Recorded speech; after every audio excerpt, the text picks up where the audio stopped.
महंगाई इतनी हो गई है कि जो घर का मर्द है ना वो बहुत टेंशन में है और उसको बहुत ज्यादा फीलिंग है। बाज़ औक़ात हम समझते हैं उसको फीलिंग नहीं है, उसको बड़ी फीलिंग है कि मैं घर वालों की फरमाइशें पूरी नहीं कर पा रहा हूँ, पूरा नहीं हो पा रहा है। वो तो बेचारा उसी कैलकुलेशन में चल रहा होता है। कई लोग तो 20 तारीख के बाद कर्जे की तरफ जाते होंगे, सोचते होंगे, जेब से पैसे निकालते होंगे, गिनते होंगे, फिर वापस रख लेते होंगे कि कैसे गुजरेंगे 10 दिन।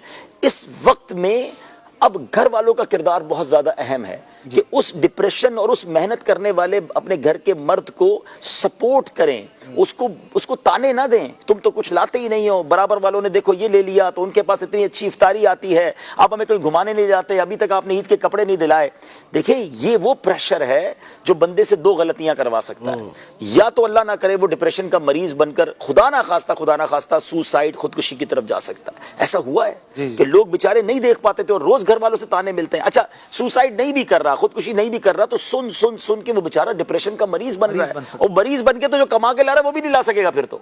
और दूसरा क्या होता है कि शैतान जब हमला करता है ना तो वो फिर गलत काम की तरफ जाता है। यार चोरी कर लेता हूं मैं, मादअल्लाह मैं भी गलत, दोस्त मेरे हैं जो गलत काम करते हैं, पैसे बना लेते हैं, घर वाले तो मानते नहीं है, बल्कि जुमले कहे जाते हैं, चाहे चोरी करो चाहे डाका डालो हमें अपनी चीज चाहिए। अच्छा फिर इसके बाद होता क्या है कि या तो वो गलत काम में पड़ जाता है, हराम लेकर आता है, घर वालों को हराम खिलाता है और फिर घर वाले उसमें बड़े एंजॉय कर रहे होते हैं कि भाई चलो पैसे आना शुरू हो गए। वो ये नहीं सोच रहे कि पैसे कहाँ से आ रहे हैं। जिसकी तनख्वाह 30,000 रुपए है उसके पास गाड़ी कहाँ से आ गई, वो जनाब हमारी महंगी महंगी फरमाइशें कैसे पूरी कर रहा है। देखिए आज माल आ रहा है, फिर थोड़े दिनों बाद पीछे पुलिस आएगी और फिर बंदे को हमने घर से उठते भी देखा है और सब पूरे जग हसाई भी होते देखी है। अच्छा पुलिस नहीं आती है, आप खा क्या रहे हो, हराम खा रहे हो, आप भी बर्बाद हो रहे हो, आप वो मर्द भी बर्बाद हो रहा है, पूरी फैमिली बर्बाद हो रही है। होना ये चाहिए कि वजह वो प्रेशर था। और एक और आखिरी बात मैं कर लूं कि रिवायतों में आता है कि पहले के जमाने में जब मर्द घर से जाता था ना काम करने तो औरतें कहा करती थी देखो हलाल लेकर आना, हम हराम नहीं खाएंगे और हम हराम का बोझ भी बर्दाश्त नहीं कर सकेंगे, हम उसका अजाब बर्दाश्त नहीं कर सकेंगे, दुनिया की तकलीफ हम खा लेंगे, हमें आखिरत के अजाब में गिरफ्तार मत कर देना, तुम भी गिरफ्तार ना होना।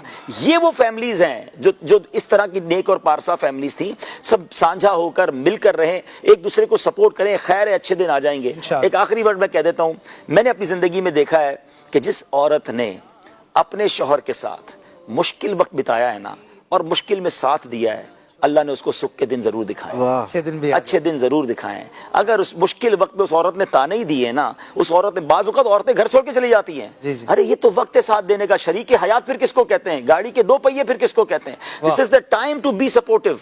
आप सपोर्टिव रहें और अल्लाह की रहमत से उम्मीद रखें। जब मियाँ बीवी इफ्तार के वक्त दुआ करेंगे, बच्चे दुआ करेंगे, अल्लाह उस रोजी में बरकत डाल देगा। लेकिन उस बेचारे को ताने ना दो, उस बेचारे को टेंशन ना दो, पहले वो घबराया हुआ है और आपकी टेंशन उसको और तोड़ देगी, वक्त से पहले बूढ़ा कर देगी। साथ दें, अल्लाह पाक करीम है, कभी के दिन बड़े होते हैं, कभी